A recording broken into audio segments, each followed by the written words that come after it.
And welcome back to Coaching with the Bible. This week, episode 48, the portion of Teitzei, and our topic for this week, self-awareness.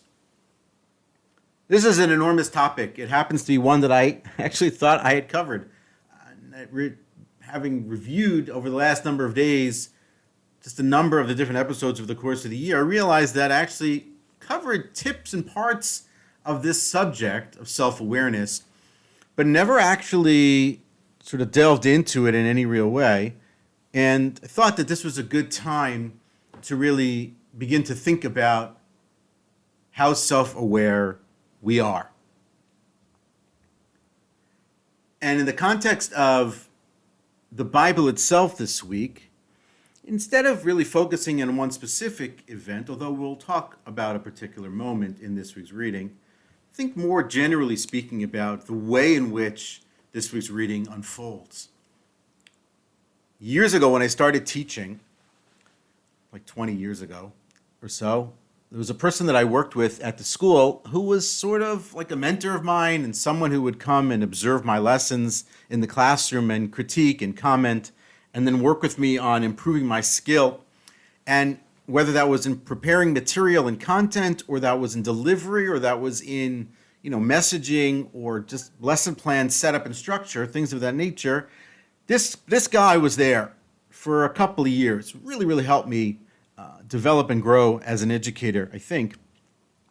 And I really appreciate what he brought. And one of the things that he brought was to a portion like this week's is a concept in terms of a sentence structure, a verse structure, which is really important for us to appreciate, which is the idea that the many verses in this week's reading are scenario, ruling, storyline, rule, and that everything is almost like an if-then. If this happens, then this is what you are supposed to do. If this is going on, then this is what you are to avoid doing. So sometimes it's a commandment to do, and sometimes it's a commandment not to do. But by being able to see the sentence structure and appreciate how that works, A, it opens up your ability to understand. B, it really gives you the space and the opportunity to appreciate the scenario before actually then delving in to what God or the Bible or Moses are exhorting you to do or not to do or to avoid. And so when looking at this week's reading, there are so many of these scenarios and so many of these circumstances, which to me is super interesting because in every situation, there's an opportunity for a person to stop, consider what his or her options are, proactively to do, proactively to avoid, what to think about, what to not think about, and then see how the Bible plays it out, and then can compare what they think. It's almost like this notion, back in the day, we used to watch Monday Night Football, and so there was this idea of you make the call. And so they would show a scene or a replay from a game, and before the end of it came up, you would make the call, you would make the decision, you would determine, and then you would see afterward whether or not you were right or you were wrong. So it's interesting to see how each one plays out. In sports today, they talk about something called a 50-50 ball. 50-50 ball in basketball is the idea that when there's a ball that's loose, it doesn't belong, it's not in control of either one or the other team, it has a chance to belong to really any of them. So it's 50-50 chance. And so how do you do in those 50-50 situations? How do you handle them? How good are you at succeeding in those moments? How unfortunate is it perhaps that you fail more often in those 50-50 moments? And that's very much about what a portion like Teitzei, this week's reading, is about. And so when you look at it, and it says, for example, if you see your friend's animal loose, pause. The self-aware person, and we'll talk more about self-awareness in just a moment, considering, okay, what am I supposed to do? What's the right? What's the wrong? Is there a right? Is there a wrong? Are there different gradations of what is right here or what is not right to do here? All those things play out. And if we are to think that we are so removed from these situations and they're so not part of our world, I would tell you to reread some of them and to really consider perhaps I'm not that far or removed or distant from some of these scenarios taking place. Someone comes to my home for charity. What's my reaction? I'm making a business deal with someone. They're not going to know if I, bump up the price or the weight of that item, right, to make more profit. So what do I do, right? So the Bible exhorts us on both of those different kinds of scenario. In the beginning, in the late sections of chapter 21, so we have the story of the rebellious child. The rebellious child, we are told in the Talmud that story, lo haya velo nivra is the term, basically. It never was and it never will be, because of the specific scenario and requirements that have to happen for that story to play itself out to the point where this child is then put to death, makes it impossible for it to happen. Okay, but if we look at some parts of that, are some parts of those things, is that possible? Do they apply to me? Am I aware of myself when I'm rebellious? What's the rebellion for me? If I'm the parent, how's that relationship with the child? How's the relationship with the spouse in that space? Stop, self-aware, check, see, how am I doing? Where am I going? Because at the heart of what we're going to see in self-awareness is another aspect which is really crucial at this time of the year on the Jewish calendar as we approach the end of the current year, beginning of the new year and the holiday of Rosh Hashanah, the new year coming up, is the notion of introspection, which is really where I started in my preparation for this week, was thinking about introspection and sort of expanded it a little bit more widely, because at the heart of self-awareness is introspection. So introspection is a key component into our ability to become more self-aware. And so self-awareness, if we want to really understand it definitionally, I think it's important that we do. So a definition of self-awareness is the following idea.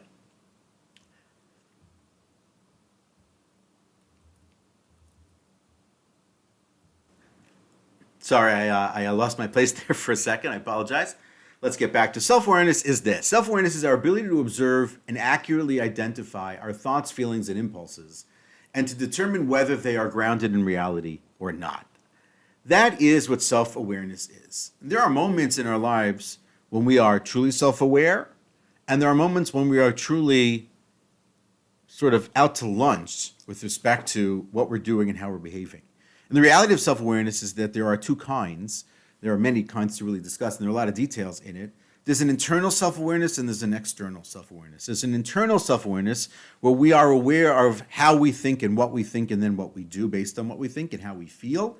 There's an external component to it, which is how we understand and are aware of how other people see us, evaluate us, think about us with respect to how we think and how we behave and how we feel. So there are sort of two things going on really simultaneously, and it's important to sort of be aware and to work on both. And as the Bible sort of tells us in each of these situations, the reality of it is that the Bible seems to imply there is another way possibly to handle this situation. Don't do that one. But the Bible is saying, here's the scenario. I could see you going down path A or path B here. And you're sitting at that fork and you're wondering which one to take, and the Bible then tells you A or B. The person who's self-aware in that space looks at that scenario and says, well, would I have followed what the Bible said? Would I have gone against the Bible? Would I have done something differently there? Why?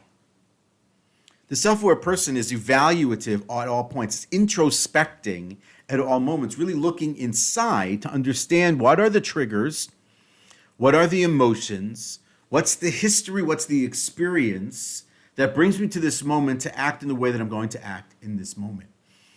And we all hopefully do this on some level and probably should do this at a much greater level, because the benefits of self-awareness, I think, are pretty clear. It helps us with our own self-control. It helps us with our creativity. It can help us with our self-esteem. It can help us facilitate our decision-making processes. It can help us really get a better sense of self-reporting and understanding of who we are. And it really helps because to get to a space where we're developing self-control, to not do certain things in certain moments. So that really very much comes from our ability to be self-aware. Children, typically speaking, at their youngest ages are not aware, and so they act out. They do all kinds of things. You do come across, and we all come across people, adults, who are clearly just not paying attention to how they operate and how they work in crowds, with teams, with other people. And sometimes you're left scratching your head, wondering about those people, like, how did they get here? How is it even possible? And so it's really important that we really begin to sort of develop this culture, this notion of self-awareness in the same way that I think that the Bible is sort of trying to drive us to, in the same way that for us to really succeed in the world and to succeed in life is to really become a much smarter, more aware about our own actions and our own thinking and our own doing. And so when we want to think about building our own self-awareness, there's a lot of components to that, because there are so many areas where our self-awareness can have impact. Obviously, in the things that we've talked about to this point in Coaching with the Bible, whether that's for ourselves, with our families, with our spouses, with our teams, with our employees, with our partners, with our communities, wherever that may be, becoming more self-aware is really significant. And so it's important for us to also appreciate the things that get in the way of us being more self-aware. One, we're probably not that mindful.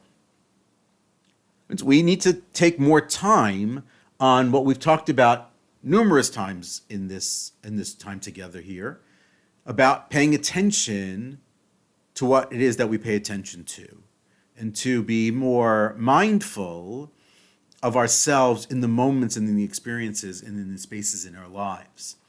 Because when we sort of just go through it by rote, by habit, without really paying attention, then we miss it, and then we sort of miss ourselves in those moments. We have this great gift of self-evaluation. So it's not simply that we are going through the motions and doing it. We're also, to some level, if you can sort of see it, we're able to separate ourselves from the moment that we're in to evaluate how we did and what we did. So at work, it could be a retrospective on a project that we just completed, where we're now able to look back at what we did, what worked, what didn't work, what was good, what was not good, what could be better, what could be different. And so we can do that also in our own personal lives, which is amazing, which gives us a real space and opportunity to grow. Now, another reason that we're not more self-aware is because we're biased for ourselves. It's a confirmation bias. So if we're evaluating ourselves, then we'll often soothe ourselves by telling us we're not so bad, or we will not evaluate to the degree that we should, to the point that we should reach, where we feel almost obligated to do something different. We'll stop short of that. And so our own evaluative capabilities and abilities will also hinder us on occasion, which we'll talk about in just a second, to how to really work on that. So it's a lot of things that get in the way of it, even though we're aware of the benefits, right? We're also aware of the barriers to entry. And so what I want you to sort of think about, and what I want to sort of put into play here, is some very specific practical ways to really think about, how do I become more self-aware? What can I do for myself that allows me to become more self-aware? So I could simply say that we've talked a ton about being more mindful. I don't think that's enough. Let's do the following thing. Take a scenario that happened to you this week where, let's say, you're not thrilled with the way you handled it. So it's a work scenario and someone on your team said something to you and you reacted with perhaps a little bit more heat and anger than it probably warranted. I imagine that's happened. I'm raising my hand as I'm saying it. I know it's happened to me. Or let's say someone reached out to you and shared with you something that's going on in their lives, and in that moment, you were less empathetic than you really can and needed to be in that moment, and you left that person wanting and feeling sort of shamed a little bit, embarrassed a little bit, because you didn't get there for them. So I'm also raising my hand on that one, because I know about myself, this is one of the things that I'm really aware about myself on, is empathy, and really building and working and developing a greater sense and a greater feeling for empathy, and that I am paying attention to myself in those moments when I should have higher levels of empathy and saying, Bini Marilis, why aren't you more empathetic right now? And then building and working and pushing myself to get there when I should know that I should probably be there in a more natural way, and I'm not. And so that's one thing I'm working on. It's a self-awareness thing. But I want you to sort of do that. Instead of just simply being mindful of it or meditating or ruminating only on it, I think that's not enough. I think let's take the time first to reflect. So let's build it into the calendar. Let's take 15 minutes on Monday, or let's say 15 minutes on Sunday if that's a quieter day for you.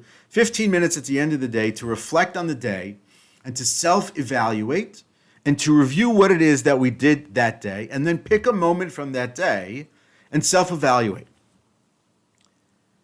The next thing to do really with that, the best thing to do with that, is to write it down. So journaling is something that a lot of people talk about. That's really important. We've talked about it before when we talked about gratitude, but it's really something that a person can really do. And one of the reasons that it's really beneficial is because over time, if you're journaling in a proper manner consistently over the course of weeks and months, you'll see patterns arising. And then you'll be able to, when you're self-evaluating and you're being self-aware about those moments, you can look at trends of your behavior. Like, what's triggering that emotion? Why do I get overheated and more angry than necessary in those moments? Where does that come from? Who does it to me? Is it a specific person that does it? And why that specific person? When we can do that, and we've talked a lot about this part of this also, which is that secondary and tertiary level of thinking, when we can do that here on self-awareness, we're going very far. So the first thing, again, what we're doing is we're going to set a little bit of time aside for us to reflect.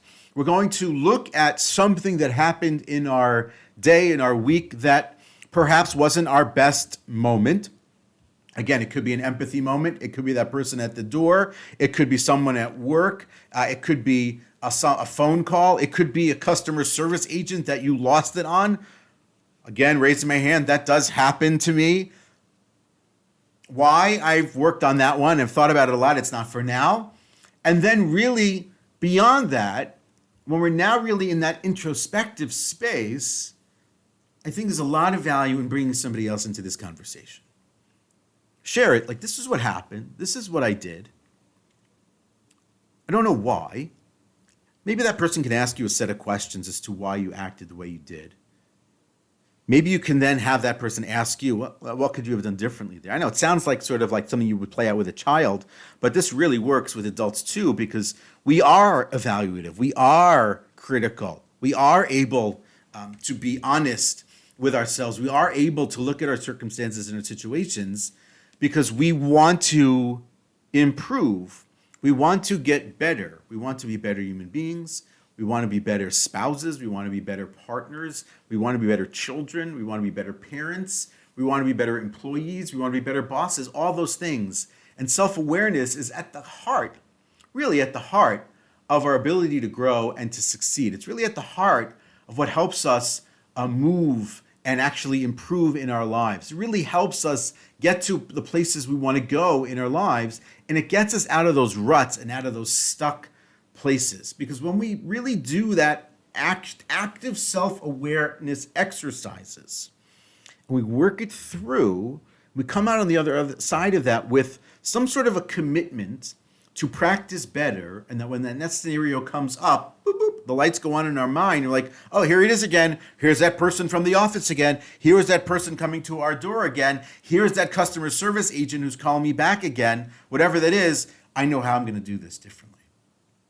So self-awareness is in and of itself a good exercise, an internal exercise, but it has to then come out. This is the key last component and the last thing I'll say on the subject for today. It has to then come out and show itself in our practice, in our actions, and in our activities on an in and out day-to-day basis. So where the Bible is talking about this notion of these if-then scenarios, these stories and then ruling scenarios, God is saying, I know what you could do here. I know how you can handle this. I know how you might handle this. Here's what God wants you to do. Here's what the Bible's telling you to do. Here's what Moses is telling you to do. But irrespective of those, we have those in our own lives. And it's incumbent upon us to be self-reflective, to be self-evaluative, and to really build our self-awareness through introspection, through those mindfulness practices, through our looking at the things that we do and that we don't do in those circumstances and understanding why. And then on the flip side of that, when it comes up again, to handle it differently. That is Coaching with the Bible for this week. Look forward to seeing you next week.